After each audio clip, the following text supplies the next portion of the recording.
Hey guys, Drifter here. Today I've got a video for you about Modern Warfare 4's microtransaction system, what I hope to get out of it, and what needs to change for Call of Duty to continue to survive. The gameplay around me is Black Ops 4, just for relevance. I know in the anti-consumer video I said I wouldn't be playing COD anymore, and I'm doing it just to be relevant for the discussion topic of today's video. COD will continue to be very sparse on this channel. I'm big onto Apex and Beat Saber at the moment, but in case you didn't see that video, roughly, I feel uncomfortable playing Call of Duty, especially Black Ops 4, because of how Activision chooses to monetize the game. Really, none of the monetization policies for Call of Duty make any sense to any player at all, except that it maximizes profit for Activision. It's a really convoluted and complex system this year that I'm not happy with. And rumor is that next year, Infinity Ward is dropping Modern Warfare 4, or at least some kind of modern COD game. And if that happens to be true, it'll be one of the first modern COD games that we've had in, what, like 6 years from now? Modern Warfare Remastered was a remake, but first new modern COD game. We've had a lot of space, a lot of future, some apocalypse, some World War II, but we haven't had, real life military around us, what the series was built on. And normally this time of the year, I usually do like a COD wish list. You can go back and Google like Drifter Call of Duty wish list, and you'll see I have a multiplayer wish list. And I'm talking about I want the game to be fun, I want there to be battle royale, we need good servers and league play and fun weapons, etc., etc. But this year I feel disillusioned and disheartened, and I really don't care to make a wish list or ask for anything like that because I don't care what's in the game. I care about how the game is being sold and distributed. So I want to talk about the microtransaction system for Modern Warfare 4 today. And to do that, I need to talk a little bit about where we've been with Call of Duty in the past, because I think that most Call of Duty fans have been burned out on some of this stuff, and knowing how their game is going to be distributed and charged for is going to be almost as important, if not more so, than the actual content. So every year for the last couple of COD cycles, the content distribution for Call of Duty has completely changed. Not only from game to game, but also post-launch. A game will launch with one system, scrap it, and change it to another one midway through. In Advanced Warfare, we had loot boxes for quite literally better guns and cosmetics.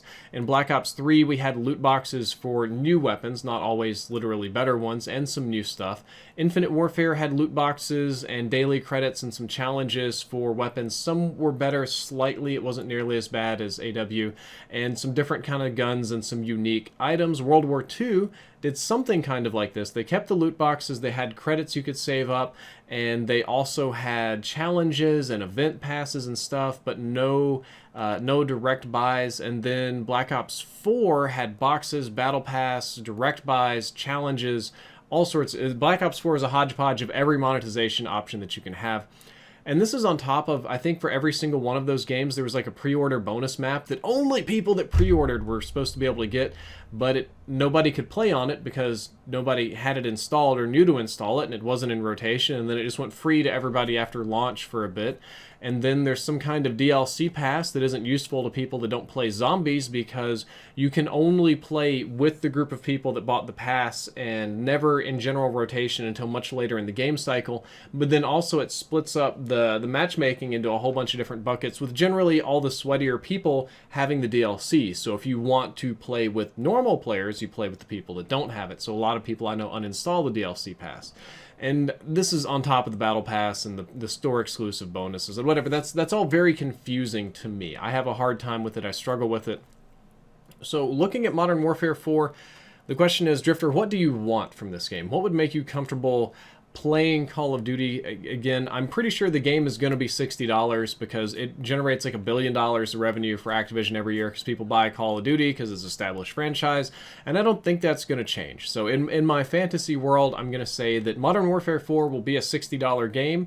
However, I think it would be better if the DLC maps, both zombies and regular, were completely free. Same with the events. Almost every other game studio is doing this that you can look at. You can go to their direct competitor, which is EA, is probably the next biggest US-based studio, and they're doing all free DLC so they don't split up their matchmaking pools and so that they keep user numbers high. And you can do that with some sort of good battle pass, like the Fortnite model, with daily challenges, with tiers to unlock and stuff to progress through and little skins. I'd just like to take the Fortnite model and stick that on a $60 game and we're fine, and just do the DLC for free, and I think that'll make plenty of money. It should, I hope. I would also be okay if Modern Warfare 4 were completely free to play. If it's free to play, you can just throw loot boxes at it like crazy, because that's how free to play games work. Like if you're not paying anything to play the game, you're gonna pay a lot of money to get your cosmetics and some neat unlocks. So just load me down with microtransactions if the game itself is free. And the real fantasy, which I seriously doubt would ever happen, is that you buy the game and then you buy the pass, and the pass just unlocks like everything, like just the $60 up front, and you've just unlocked basically everything, or like way more content than what the Black Ops pass did. That didn't really, that one didn't really do it for me. Okay. I don't think that's going to happen, because even if somebody buys a $60 pass, that's not as valuable as having them buy tiers and buy microtransactions and kind of, you know, getting another $200, $300 out of them over the course of a year.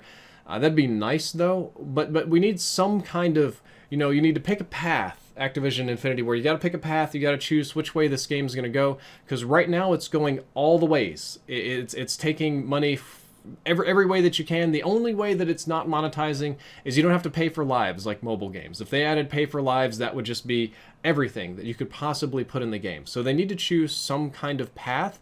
And most importantly, I feel that Infinity Ward should be willing to discuss this with fans early. They should be talking about their plans for the game at E3, at whatever reveal they're going to have, COD XP special event thing that they've kind of separated from big events recently. Something. They need to be open, honest, and clear with fans early on, and that's never been the plan with the marketing team. They've always been very secretive. We just talk about the content, hype the trailer, hype the game. We'll talk about the distribution later. We'll just do that later. We don't need that right now. We just put that off on the side. But I think that fans really need to know. They want to know. They're tired of it. At least I am. And I also feel that Infinity Ward should stick to whatever model they make at launch. Because if you look back into the past, almost every game has adjusted their model, some a little bit, some radically in the case of World War II, and they adjust it to meet design goals. So World War II was losing players. Let's just radically change all this and get as many players back as possible, and don't worry about the monetization. Oh, Black Ops 4 has plenty of players. Let's monetize it as much as possible. And that's just confusing. Like if you come back and play and everything's different, they need to have some sort of good, well-planned, functioning system at launch that they can more or less stick with, you know, maybe small tweaks. Also, probably no more launching microtransaction free and then adding more stuff as the game continues and people get emotionally invested in it. That's kind of crummy. Just make some kind of solid, sane, consumer-friendly product that I can buy for a reasonable amount of money and understand and explain to a friend what's going on in Call of Duty and stick with that. That's all I want. I don't care if there's Battle Royale. I don't care what weapons are in the game. I don't care if there's no League play. I don't care if it's all Clan Wars, because I'm probably just going to play it because it's Call of Duty, but they need to have some kind of sane distribution model, and I think that is going to make or break Modern Warfare 4 more than the quality of the game itself. Guys, that is all for my opinion on this issue. I hope that you've enjoyed the video. I hope that you've learned something useful and put up with my overall greasiness today. I'm in my pre-PAX sweat grind, like banging out videos before making the trips, so a little bit less handsome than normal. If you did, subscribe. Drifter out.